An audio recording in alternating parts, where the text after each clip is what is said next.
before I go into my talk, I just want to first introduce two people. If Morten, you'll need to unmute your mic and just say hello to people. So I want to introduce first off Andrew Knight. Andrew is our National Sales Manager. He's based out of Newcastle. I'm down in Tasmania, for those of you who don't know. So Andrew will be doing the second half of the talk. If you'd just like to say hello, so you pop up on the screen, Andrew. G'day, everybody. And then this is, as we've mentioned in all the literature we've put out to you, this is a sort of a project that's developed where we're the Australian agents for GreenTrap Online. That's why we say RODENTHOR Digital, powered by GreenTrap Online. And also joining us, just in case anyone has a curly question that we can't answer, and to pull us in line if we make any mistakes in what we're saying, is Morten Iversen. Morten is the Managing Director of GreenTrap Online, and he's coming to us all the way early morning from Copenhagen in Denmark. Morten. Good afternoon, everybody. It's a pleasure to be here. Hope we get some nasty questions towards the end. I always enjoy discussing road monitoring in general with the industry. So really glad to be here. Okay, thanks. To digital pest control and what it holds. As we already mentioned, the main focus of this evening's talk, or this afternoon's talk, for those of you in WA, is permanent and intelligent remote monitoring of rodents using the RODENTHOR Digital, powered by the GreenTrap Online system. This forms an overall part of our greening of the Insistex business and working towards more sustainable pest control options. And we have a range of other systems and concepts in rodent management, right the way through to one new active ingredient for the industry and one new active ingredient for us in our development pathway that we'll be bringing to you over the next 1 to 3 years. And I think we've got some exciting things to move us away from the traditional use of second-generation anticoagulant rodenticides and give us much more options for a greener future. This, of course, links into what I hope you've all heard about, which is the new award through the Sustainability Award, through the Australian Environmental Pest Management Association, which has been sponsored by Insistex. And we like to think that this is going to be one of the more important annual awards for pest control companies to strive for. And those of you who are committed to a greener future, we hope you will look at entering the competition and, perhaps be the winner. So rodents and what's the problems? Early warning, of course. The thing with rodents, perhaps more than many other pests, is they can, particularly for businesses, which is going to be our main target market rather than residential rodent control, is they do significant damage, but they also can cause headlines that major companies would prefer we didn't see. I took an easy route there and showed ones that Morten had put together in a presentation he gave, but I thought we should also look at, is it the same in Australia? And yes, the answer is. You can see over there, disgusting Perth restaurant. That was a Chinese restaurant in Perth. Disgusting rodent problems. They got fined $100,000. The dumpling business fined for food safety breaches in New South Wales. They had fines totaling $110,000. Then you can see Nando's out in Western Australia again with a $12,000 fine, and the Kentucky at Brighton in Kentucky Fried Chicken, or KFC in Brighton, with a $10,000 fine for Brighton. So the costs of not complying with rodent management to businesses are large, both in terms of the financial costs of any action that's taken against them, because they've got their legal costs on that, but of course the ill will that can flow to their businesses as a consequence. And what the RODENTHOR digital system allows us for is to improve those standards. We see that the target markets, as I say, are going to be largely commercial, in that we're going to be looking at food, beverage outlets, pharmaceutical plants, dairies, medical centers, hospitals, cosmetics manufacturers, large storage and warehousing facilities, facilities management companies, restaurants, hotels, through to universities and schools. So what is the difference between what we might call traditional pest control and digitally enabled pest control, where the idea is to work smarter, not harder? So typically when we're doing rodent inspections, traditionally, we're going to go out there 8 to 12 times per annum, and we're going to check the stations. And I'm sure you knew better than I, but most of the time when we check the station, we don't find anything's happened. One could argue that that's a lot of wasted time checking stations that don't need to be changed, where there's no activity. And also this concept of always putting out toxic baits in such stations. It's both expensive, but it's not good for the environment to be having those toxic baits if we don't need them. When we move to digital pest control, we can literally be monitoring that station 24 hours a day, 7 days a week, 365 days a year. And we now open up the option of using breakback traps instead of baits at all, of using non-toxic baits. And that's some of the areas we will be supporting GreenTrap Online with some non-toxic options. And then when you know you've got rodent activity, you can come in with the toxic baits. In the traditional mode, you do your service report based on your periodic inspection, whereas with the digital, it's constantly reporting. It lets you know whether it's working. It lets you know when something's happened. You've got a 24/7 system that's there online to see exactly what's been happening and when. The use of rodenticides does have negative effects on the environment, and therefore, as we've already explained, I guess you can have a much more non-toxic approach using these digital systems. And in Europe, they're very big because rodenticide use is very much restricted in Europe, and companies have been able to move to digital management of trapping systems with very effective results. And we get slow or random detection of rodents in a traditional pest control. Obviously, rodents would come the day after you've done your inspection, and it could be 4 to 6 weeks before you know about it. Whereas with the digital system, as soon as those rodents enter the premises, you're going to pick them up. IFS is a major auditing company for the food industry. They audit HACCP sites, hazard analysis at critical control point, which is widely used in the food industry to protect proactively against not only pest infestations, but hygiene problems and the like. And it's very noticeable that in Europe, which has led the way here, and that's why we're partnered with a European company in this business.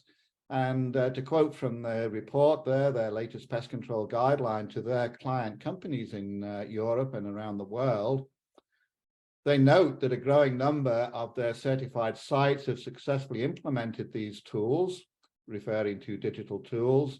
And as a result, rodent infestations are detected a lot earlier, and actions can be taken quicker and more efficiently. These control actions can then include all available tools, including the use of biocides. Targeted, intensive, but short measures can prevent further spreading and reduce the overall application of baits and traps in the long term.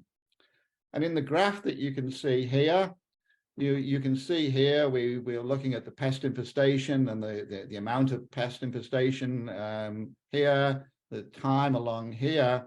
So if we're doing a normal traditional method, basically what we're saying, if rodents come in, we've done our visit, the rodents come in, those rodents can be breeding and multiplying until we come the next time. Whereas if we've got a digital system, we're going to pick them up much quicker, allowing us to come in sooner and solve the problem sooner. And so we're increasingly seeing this happening overseas, with the industries moving from manual checking to automatic, non-toxic and more efficient inspections. You can monitor these systems with your mobile phone, with your iPad or tablet, or on, of course, your computer. And this is just an example from a system that has been installed at Heathrow Airport. And there you can see the data on the left-hand side showing a histogram of rodent activity by time of day. And it's perhaps expected what we're seeing there, but we can very clearly see the hours of the day when the rodent activity is its highest, so we know what's going on at that site any time of the day. And in this graph on the right, we can see when the infestation levels are increasing. And again, it's expected, this is Heathrow Airport, so our infestations are least in the summer months and greatest in the winter months. But we've got that information there all the time, knowing how we can manage our sites, how we can adapt our resources to give our clients the best results. One of the things, we're not going to show it you specifically in today's meeting, but what the GreenTrap Online system allows you to do is use that data intelligently to improve your pest strategy, and it allows you to create these heat maps. What this heat map is doing is it's showing where we're seeing the most rodent activity. So obviously the old red is the hottest spots. This is where we're mostly seeing rodents. The blue is where we're least seeing rodents. And so with that information, we can more effectively target our inspections and also our placement of baits.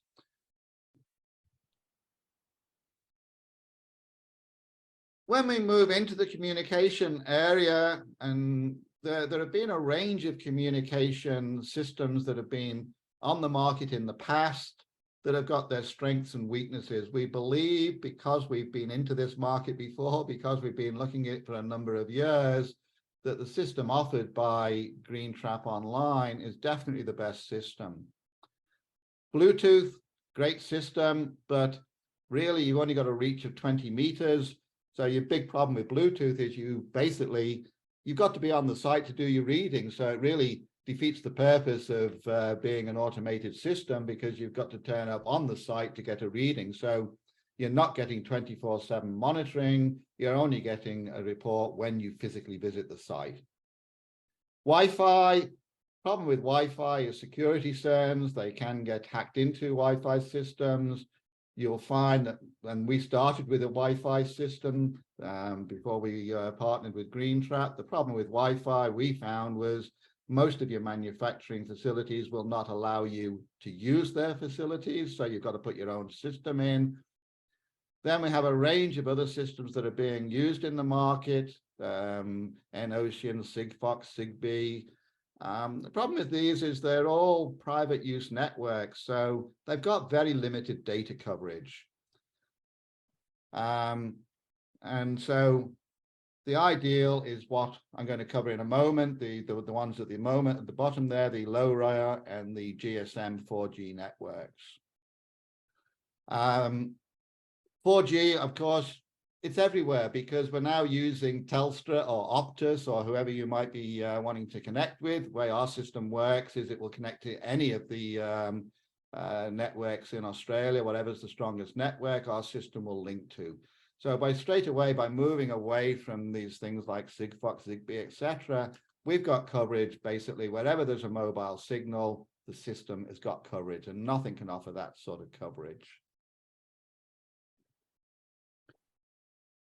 So the system consists of a gateway to connect to the internet and a sensor to tell you, have we got rodent activity or not?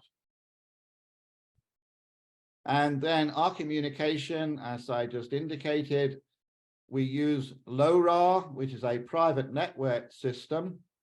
And this is used to connect between the gateway and the sensor only. The reason that we do this is it maintains a more cost-efficient structure. There are some systems out there in Europe where each station has a 4G SIM card. And that's a very good system, but it puts your costs up quite significantly. By using the LoRa network, we've got the same efficiencies, but we're only now needing to use one SIM card to connect to the internet. It means it's a lot easier to set the overall system up, and it keeps the costs down. So LoRa is a private network system. It's highly secure. It's what we call a low energy system. It doesn't use a lot of power. It doesn't use a lot of data. And this is shown up by the fact that we have a lithium battery in the system that will last for, in general, about 7 years. So you're never going to have a problem with the battery power or the power in this system. And this is used to communicate, as I say, between the sensors and the gateway. The gateway contains amongst other digital components, it contains a modem for connecting to the 4G network. And as I say, it's not tied to any one phone system in Australia. So if you're in an area where there's a Telstra network, it will connect to that. If you're in an area where there's only an Optus signal, it will connect to that, whichever is the strongest signal. Again, 4G, as you know, it's why it's taken over the world with our mobile phones, low in power consumption. We've got a wide area network. It's fast communication. And so the data from the sensors is processed by the gateway and sent into our cloud server using the 4G phone network. And it's suitable for deep penetration sites and it's secure transmission.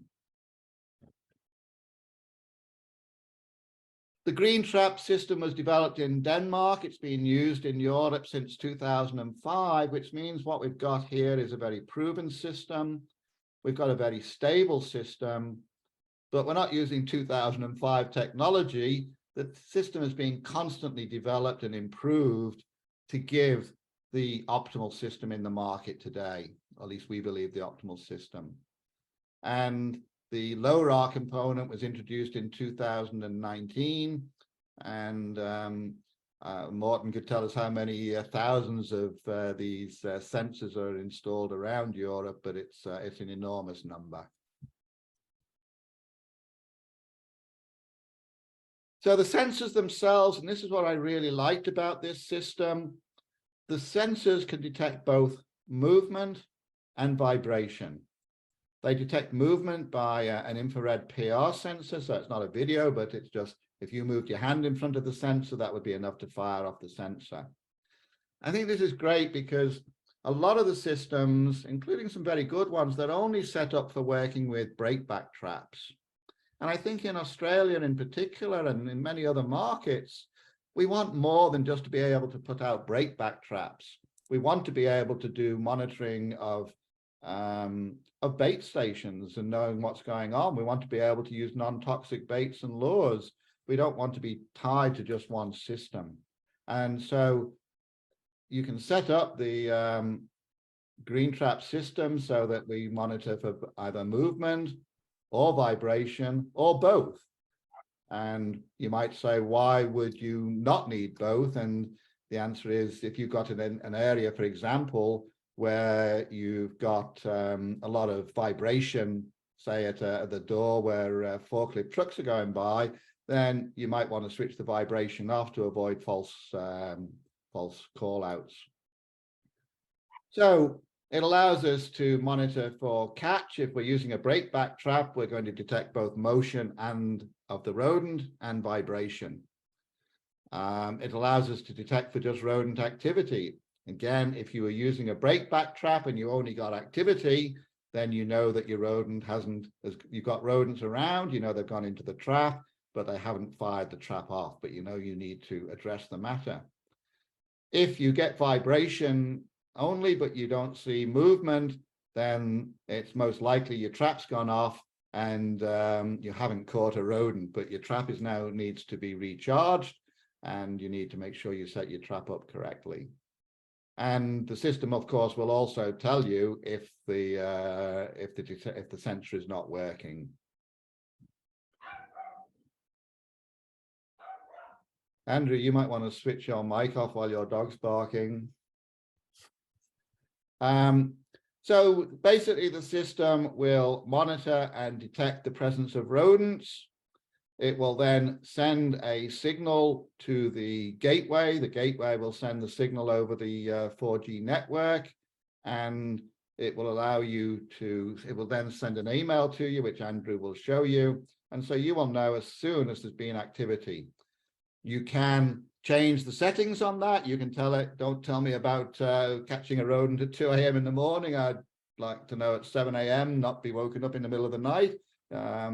So you've got lots of options in how it comes through in reporting it, and then it will document it, and you can use that document to create graphs, to create heat maps that we showed you, and then you can go in and diagnose what's happening with a solid data set behind you for setting up your treatment.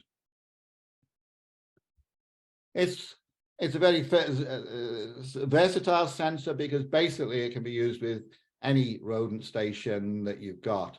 Obviously, we're targeting it for people to use it with our stations, and it can be used with all our rodent stations, and but it can be used with basically any station that's in the market today. So you don't have to go out and buy new stations as you do with some systems. This system will work with your station. So here you can see it in one of our beta traps with a breakback trap in place. It's mounted on a bracket there, so it's detecting both motion and vibration. Alternatively, you can just place it on the top of the station and secure it to the top of the station. In this case, you drill a small hole in the station to line up with the PIR sensor, so that again, you can detect both motion and vibration. In this manner, we don't recommend its placement outdoors, but in the prior manner where the sensor is inside the station, then you can place your stations indoors or outdoors, not a problem.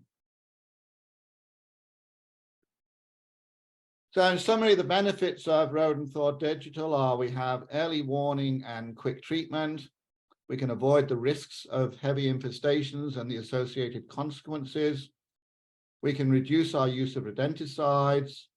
We can speed up root cause analysis and know what's going on and act more effectively. We can reduce our labor costs because we don't have to go to the factory so frequently because we know what's going on. We can go when we need to. We can monitor difficult to reach areas, you know, those sort of crawl spaces that are very difficult to get into or where cabling is. One of the options with the sensor is you don't actually even have to put the sensor in a station. So for example, we know these are being used in banks where they've got cabling and they'll just mount them on a bracket above the cabling, and that will detect through the motion sensor whether you've got rodents in that cabling so that you can get onto it if it happens. All this means less business disruption, and the system does the documentation with intelligent reporting, and you can analyze that data and help your client improve themselves for audit readiness.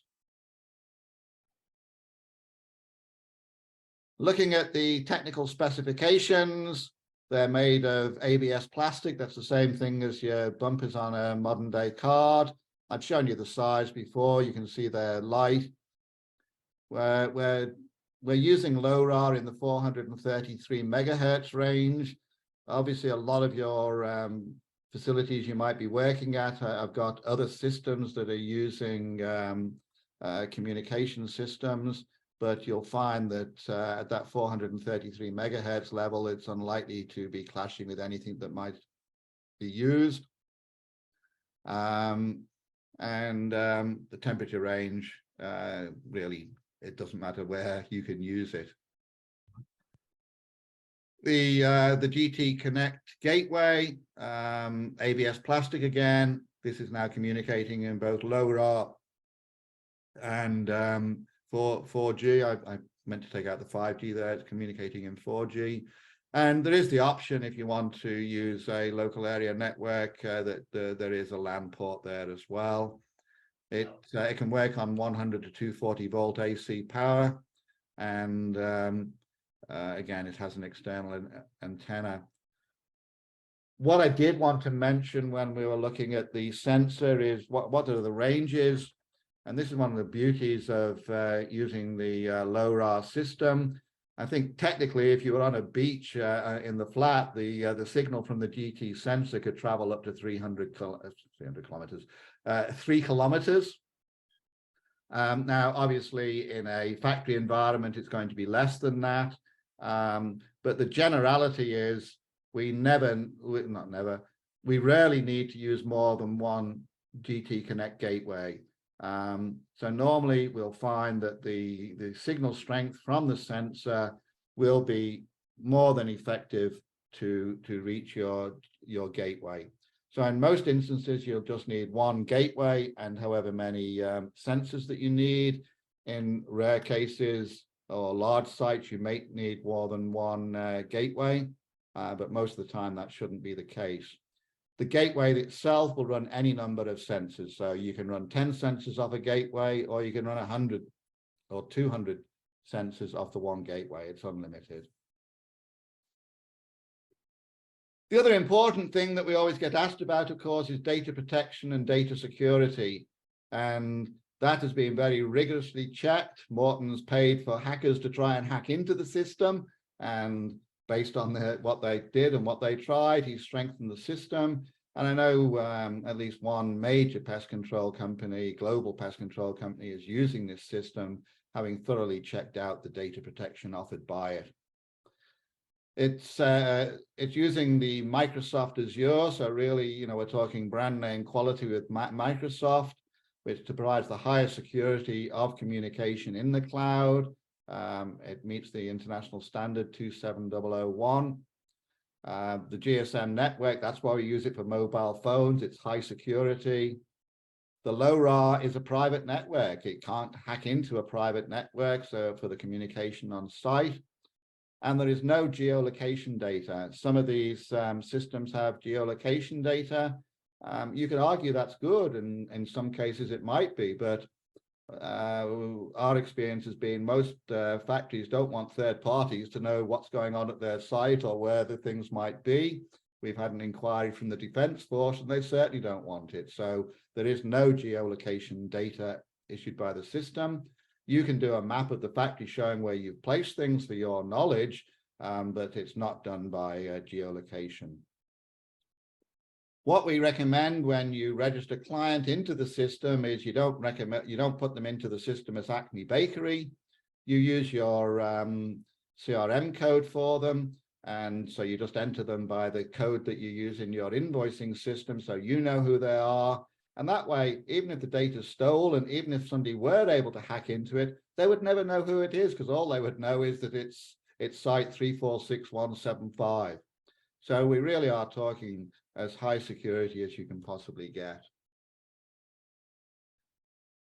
The system then is compliant with basically, you name what it needs to be compliant with. It's compliant with it, as you can see there. I'll just mention the one at the very top there because I've done this registration. So it is registered with the Australian Electrical Equipment Safety Scheme. So we have the specific requirement for Australia. And you can see there the whole host of international and European compliance standards that it meets. I'm just going to ask you to bear with me for 2-3 minutes. I just want to quickly run through because we are looking at digital pest control. And just to say, we do have other things coming through. We're in the final beta testing now of our Omniveo UVA light trap monitoring systems. This is a great little system. It works with either a UVA fluorescent light or a LED light, which we recommend. And again, it gives you those same things. Instead of changing a glue board 4 times a year, which you perhaps will still do, but we can be monitoring the fly activity at that site continuously in real time and collect the data from anywhere, anytime, with basically the same concepts that we've just been looking at. As I say, I'm just going through this very, very quickly. Here you can see the camera and data module. You can start on day 1 with this installed in the light trap, but you can also buy the light trap, put it up, and in 2 years' time say, now we want to do online monitoring, and then you can add the camera and data module. And again, it works the same way. We're working over the 4G network. What we're also seeing around now is miniaturization of video cameras. And one of the other things we're doing now is we're working with a company to potentially use this through our Exterra system. There you can see a shot from a camera in the lid of the Exterra station. And as you can see most of the Exterra station.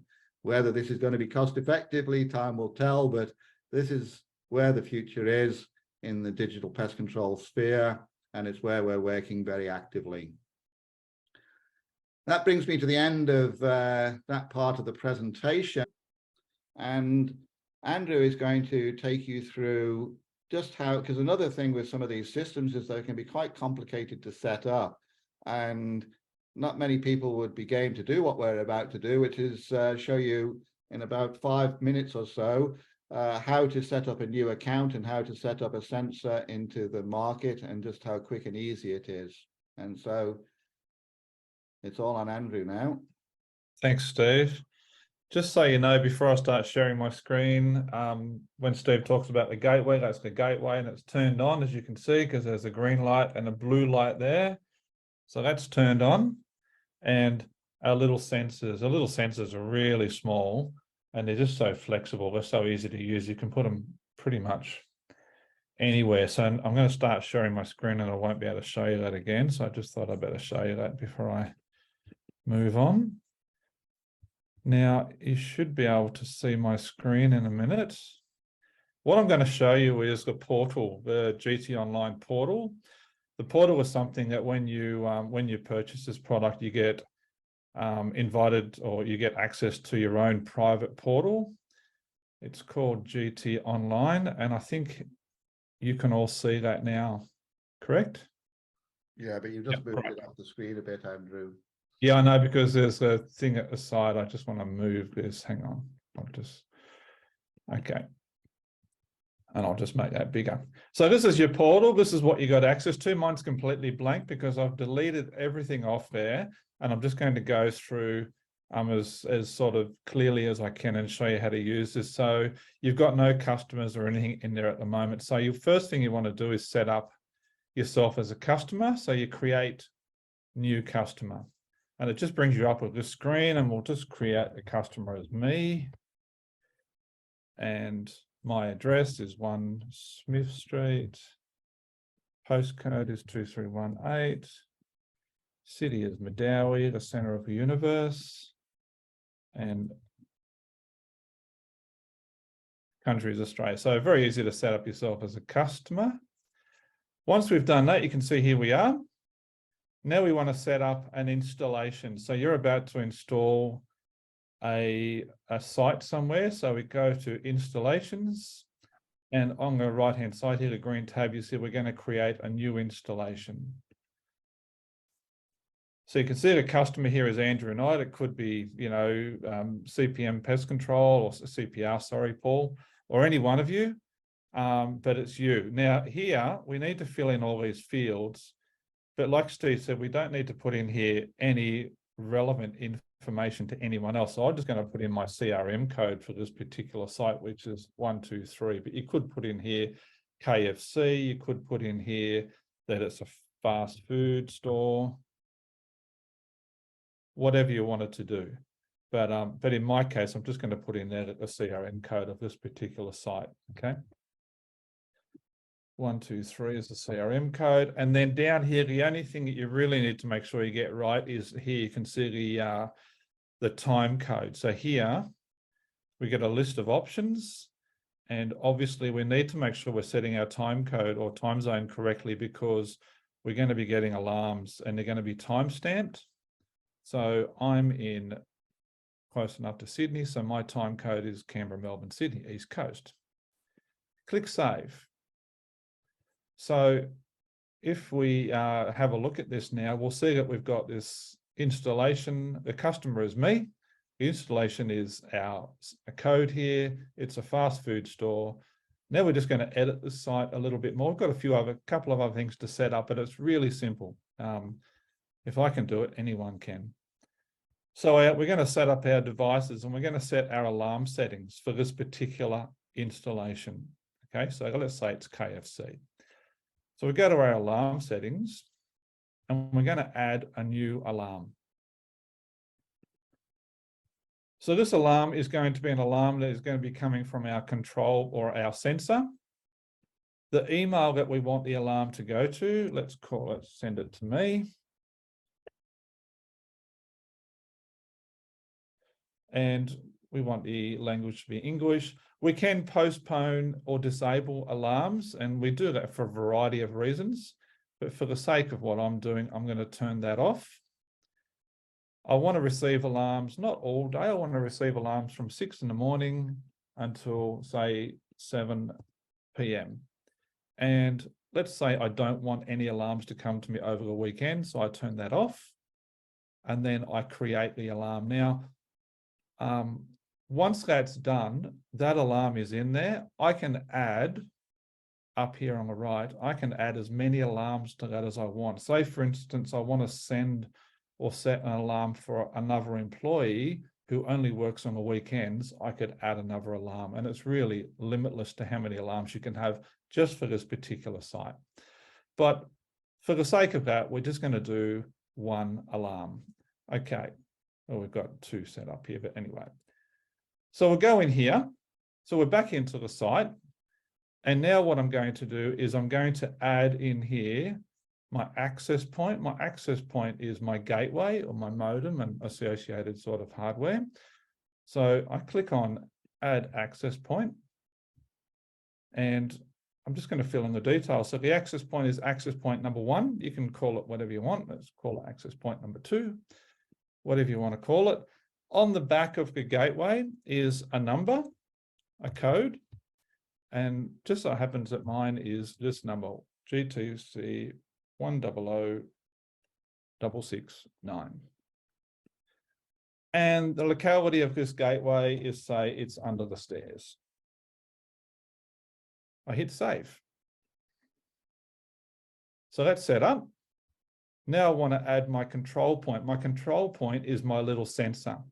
So I'm going to add my sensor to this site now, and you add as many sensors as you want. You could add 1. I'm just going to do 1, but you could, like Steve said, you could do 100, you could do 500. It's really limitless to what you do. This sensor is again called sensor number 1. We can call it again whatever you want. The sensor itself has an ID number on it. I'm going to put in the ID number, and it just so happens to be 134582. It's a LoRa system, so we leave that as it is. The location is, let's say it's inside. It's a snap trap, it's a bait station. Let's say it's an empty station for the sake of it, and let's say that it's in the hallway. Okay, the description. Just going to scroll down this page a little bit to show you a couple of important things. This is the maximum amount of alarms that you want to go off. So say, for instance, you get an alarm from this sensor. I'm setting it to 3. You could set it to 10. You could set it to 1, whatever you want it to be. It just means how many times do you want to receive emails from this or notifications from this sensor before you sort of say, yes, I get the picture. I know I've got to go and check it. I'll go and check it. Many people just want 1, but I'll just set it to 3 to show you that you can. We want to set up catch and motion. So let's set up the motion sensor first. So we turn that on, and then we can adjust the sensitivity of this motion sensor. So 1, as you see I've done here, is not very sensitive. Let's set it to maximum sensitivity, which is 5. Over here, the vibration sensitivity, exactly the same thing. I can turn it up and down, but for the sake of what we're doing, we'll send it to 5.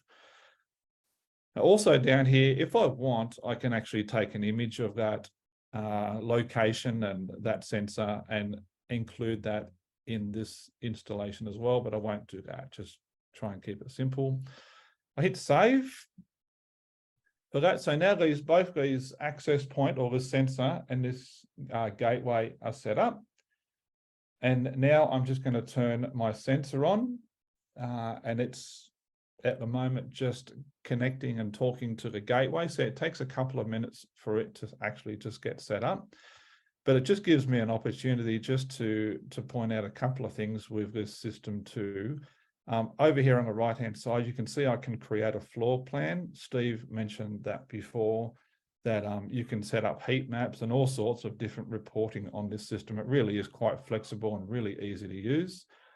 It gives us an alarm history as well, so we can look at the history of alarms that have gone off for that particular sensor, and it'll timestamp those and everything that it needs to do.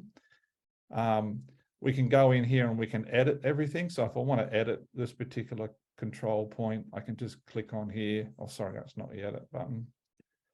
That's the report one.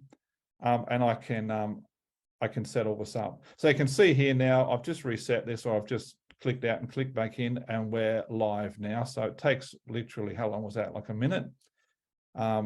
Control point is showing as active. You got your little tick there.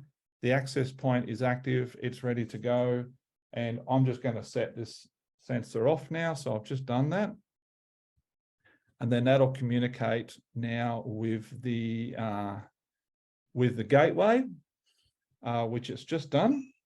And then I should receive an email notification fairly shortly. But while we're waiting for that too, you can see the information we've got here. We've got 0 of 3 alarms have gone off.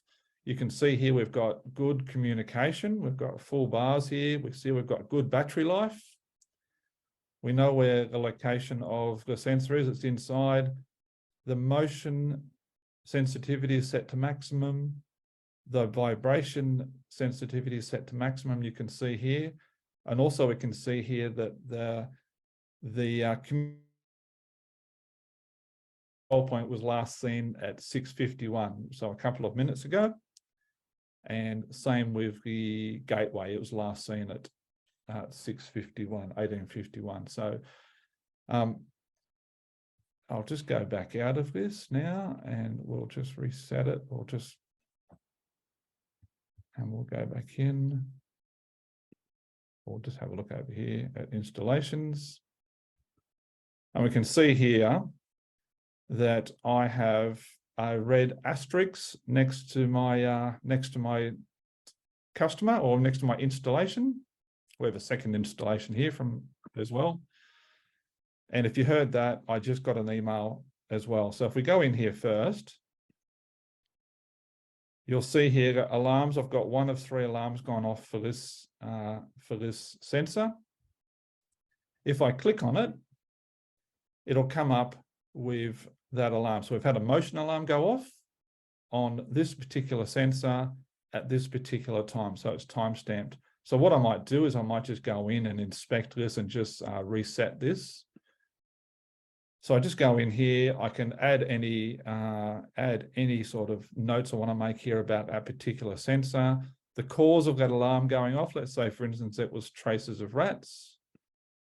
And the action I took was I cleaned the station.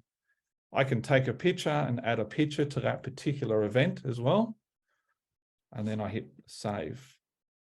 And then we're back to normal monitoring.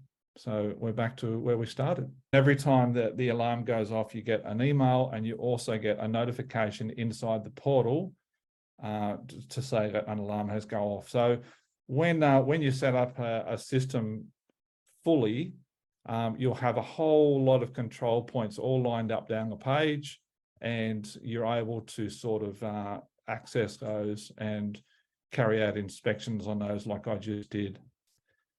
Okay, I might stop sharing my screen.